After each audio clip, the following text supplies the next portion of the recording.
అందరికీ shalom, praise the lord, వందనాలు. Grace gospel ministries వారి అనుదిన వాక్యదానంలో ఈరోజు నిర్గమకాండము 20వ అధ్యాయము 12వ వచనం చదువుకొని ముందుకు కొనసాగుదాం. నీ దేవుడైన యెహోవా నీకు అనుగ్రహించు దేశములో నీవు దీర్ఘాయుష్మంతుడగునట్లు నీ తండ్రిని నీ తల్లిని సన్మానించుము. మనకు నీ తల్లిని నీ తండ్రిని సన్మానించమని మనకు జ్ఞాపకం చేస్తూ ఉన్నాడు.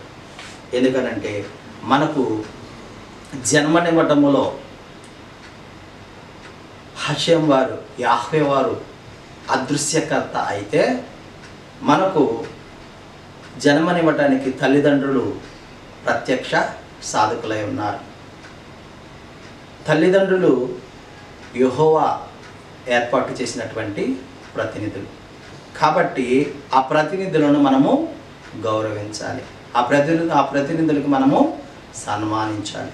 కాబట్టి మన బిడ్డలు దీర్ఘాయుష్మంతులు అవ్వాలంటే వారిని మన తల్లిదండ్రులను మనము గౌరవించాలి, సన్మానించాలి.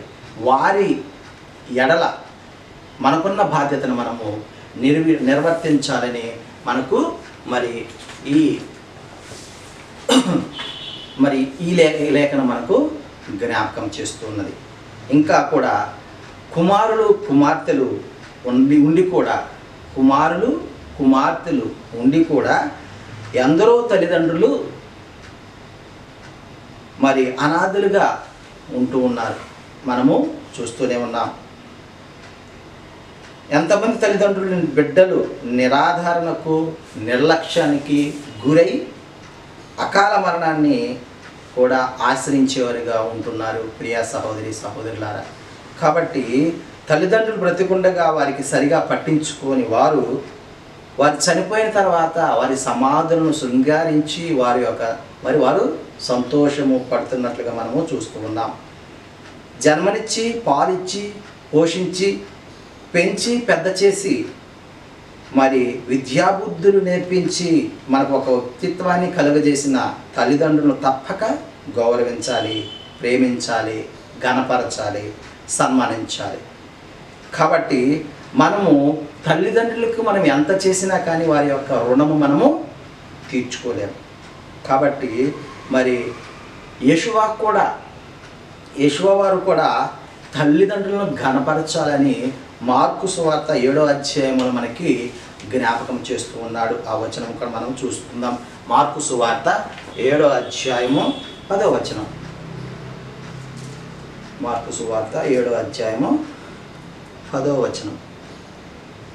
నీ తల్లిదండ్రులను ఘనపరచవలన నీవు తండ్రినైనను తల్లినైనను దూషించువానికి మరణశిక్ష విధింపవలనని మోషే చెప్పాను కదా అని యెషువ వారు జ్ఞాపకం చేస్తూ ఉన్నాడు.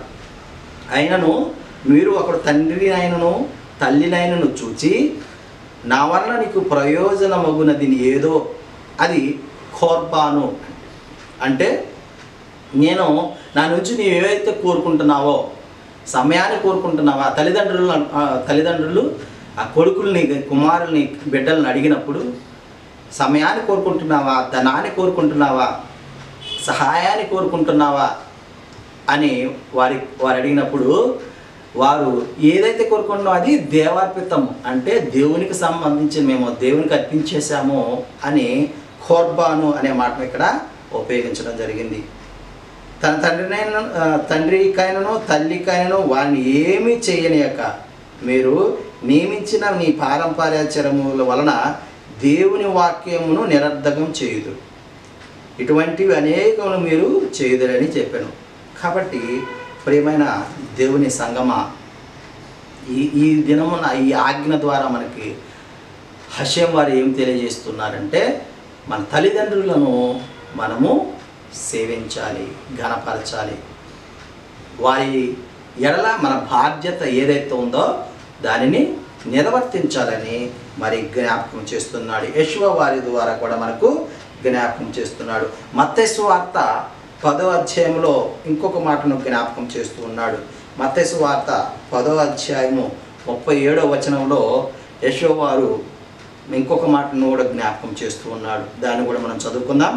తండ్రినైనను తల్లినైనను నాకంటే ఎక్కువగా ప్రేమించువాడు నాకు పాత్రుడు కాడు. కుమారునైనను కుమార్తెనైనను నాకంటే ఎక్కువగా ప్రేమించువాడు నాకు పాత్రుడు కాడు. తన సిలువను ఎత్తుకొని నన్ను వెంబడింపని వాడు నాకు పాత్రుడు కాడు. కాబట్టి తన ప్రాణమును దక్కించుకునివాడు దాన్ని పోగొట్టుకొనును, నా నిమిత్తము తన ప్రాణమును పోగొట్టుకునివాడు దానిని దక్కించుకొనును. ప్రియమైన సహోదరి సహోదరులారా, తల్లిదండ్రులను సేవించాలి, గణపరచాలి, సన్మానించాలని చెప్పినటువంటి యెషూవా వారు ఇక్కడ మనకి ఇంకొక మెట్టుకు ముందుకు తీసుకువెళ్ళి వారిని దేవుని కంటే, హషెం వారి కంటే, యాహ్వే వారి కంటే అధికముగా, లేకుంటే కుమారుడైన యెషూవా వారి కంటే అధికముగా ప్రేమించిన ఎడల వారు కూడా విగ్రహాన్ని పూజించున్నట్లే. కాబట్టి వారు నాకు పాత్రులు కానేరని లేఖన భాగం సెలవిస్తూ అన్నది. కాబట్టి ప్రియ దేవుని సంగమా, ఈ 4వ ఆజ్ఞ తల్లిదండ్రులను ప్రేమించాలి, సన్మానించాలి, కానీ దేవుని కంటే ఎక్కువగా కాదు. ఈ దినమున చూస్తూ ఉన్నాం. మరి అట్టి విధంగా మన మీద ఉన్నటువంటి బాధ్యతలను నెరవేర్చేవారిగా ఉండాలని మరి ఈ ఆజ్ఞ మనకు జ్ఞాపకం చేస్తూ ఉన్నది. అట్టి విధంగా మనమందరం కూడా తల్లిదండ్రుల ఎడల మనకున్న బాధ్యతను మనం నిర్వర్తించులాగున హషెం వారు మనకు సహాయం చేయనుగాక. ఆమేన్.